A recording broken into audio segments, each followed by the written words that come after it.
Di dalam perkara syafaat ini sebagaimana di dalam perkara-perkara lain, ahlu sunnah berada di tengah di antara kelompok-kelompok yang menyimpang. Sebagian kaum ghalau fi itsbat asy-syafa'ah, berlebihan di dalam menetapkan keberadaan syafaat. Sebagian kaum. Oke? Seperti apa? Sufiyah, para kaum sufi, ubadul kubur, para penyembah kubur. Mereka meyakini juga syafaat, meyakini. Tapi akhirnya mereka memintanya dengan cara yang keliru, meminta syafaat kepada manusia sehingga akhirnya mereka mengkeramatkan kuburan-kuburan orang-orang tertentu dan lain-lain itu. Mereka meyakini keberadaan syafaat, tapi berlebihan dalam hal itu sehingga akhirnya terjerumus ke dalam kesyirikan.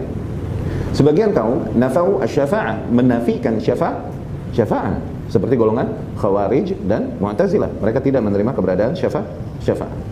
Adapun ahlu sunnah di mana? Di tengah. Kita mengimaninya tapi dengan konsep keimanan kepada syafaat yang benar sebagaimana datang keterangannya dari Allah dan Rasulnya sallallahu alaihi wasallam. Ya. Allah berkata berapa banyak malaikat yang berada di langit-langit tersebut. La tughni syafa'atuhum syai'an. Yang dimana syafaat mereka tak berefek sedikit pun. Illa, kecuali min ba'di ayyadzan Allah. Kecuali setelah Allah izinkan. Liman yasha wa yarda. Diizinkan pun bagi siapa saja yang dikehendakinya dan diridhoinya. Allah pun berfirman, "Man dzalladzi yashfa'u 'indahu illa bi'izni." Siapa yang dapat memberikan syafaat di sisinya kecuali hanya dengan seizinnya. Tuh, jadi semua keputusannya ada di tangan Allah, hanya kuasa Allah. Nah, demikian kita ahlu sunnah meyakini keberadaan syafaat. Tapi syafaat semuanya kuasanya ada pada Allah Subhanahu wa taala yang mengizinkan dan meridhoinya.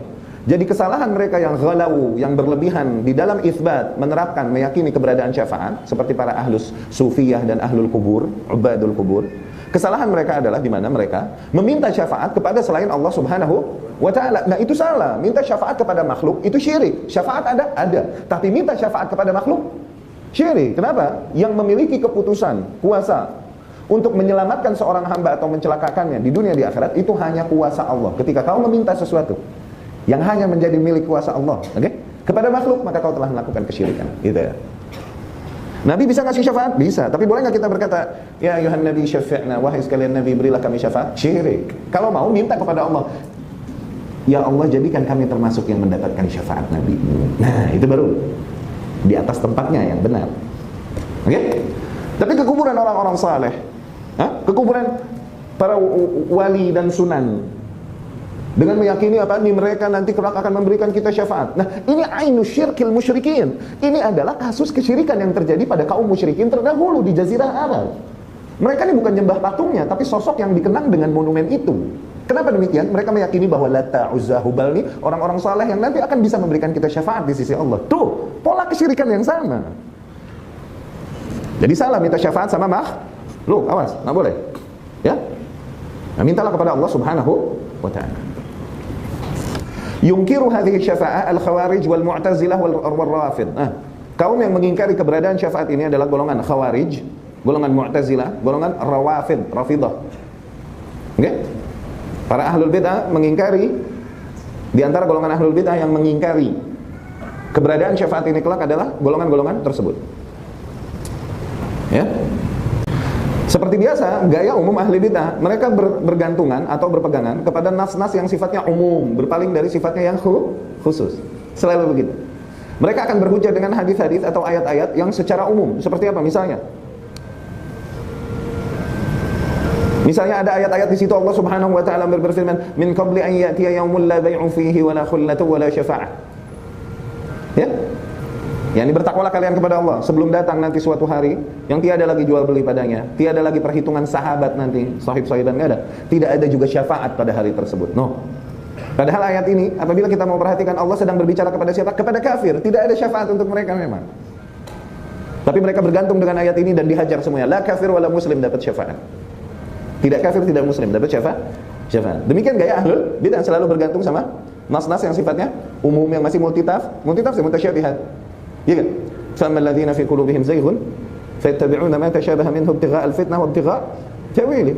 Mereka yang pada dasarnya terdapat penyimpangan di hatinya, mereka akan selalu terus berpegang kepada perkara-perkara yang mutasyabihat. Yang masih multitafsir. Dengan tujuan apa? Dengan tujuan menjadikan fitnah atau menyimpangkan maknanya, ta'wili. Begitu. Allah pun berfirman, "Wala tanfa'u syafa'atu 'indahu illa liman adzina lah."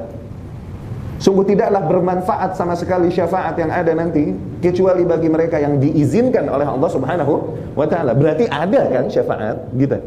Tidak bisa dinafikan secara umum. Allah berfirman, "Man dzalladzi yashfa'u 'indahu illa bi'izni." Siapa yang dapat memberikan syafaat di sisi Allah kecuali dengan seizin Allah? Berarti ada yang Allah izinkan. Tuh, berarti ada syafaat memang. Nah, mereka berpaling dari ayat-ayat yang menerangkan adanya keberadaan ini. Hadis-hadis sunnah yang mutawatir, pura-pura buta, berpaling. Berpegangan dengan yang umum, yang mutasyabihat. Ya, seperti biasa. Fal kuffar la ya'zan bisyafa'ah fihim wa la yaqbaluha abadan. Yang maksud dari ayat-ayat yang dimana di situ Allah menafikan keberadaan syafaat itu bagi orang-orang yang kafir. Allah tidak memberikan izin kepada siapapun untuk memberikan syafaat kepada orang-orang kafir. Dan syafaat bagi orang-orang kafir tidak berefek sama sekali. Itu maksud ayat-ayat tersebut, abadan, selamanya.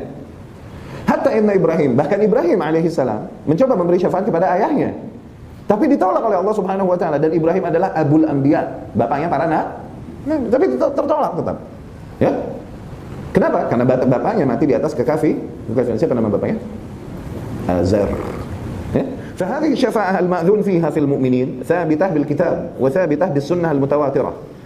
Maka syafaat-syafaat demikian yang diizinkan bagi orang-orang yang beriman itu jelas keberadaannya ada, ditegaskan di dalam kitab, ditegaskan di dalam sunnah dan mutawatir. Yani banyak jalurnya. Banyak hadis yang meriwayatkan makna demikian. Nah, ini yang dibilang mutawatir maknan. Mutawatir kan ada lafzan, ada maknan. Mutawatir lafzan, ini redaksinya dari zaman dulu semua periwayat meriwayatkan demikian. Man kadzdzaba alayya muta'ammidan falyatabawwa maq'adahu minan nar. Tuh, semua periwayat meriwayatkan dengan lafaz demikian. Ini mutawatir lafzan, mutawatir redaksinya mutawatir, bukan hanya maknanya.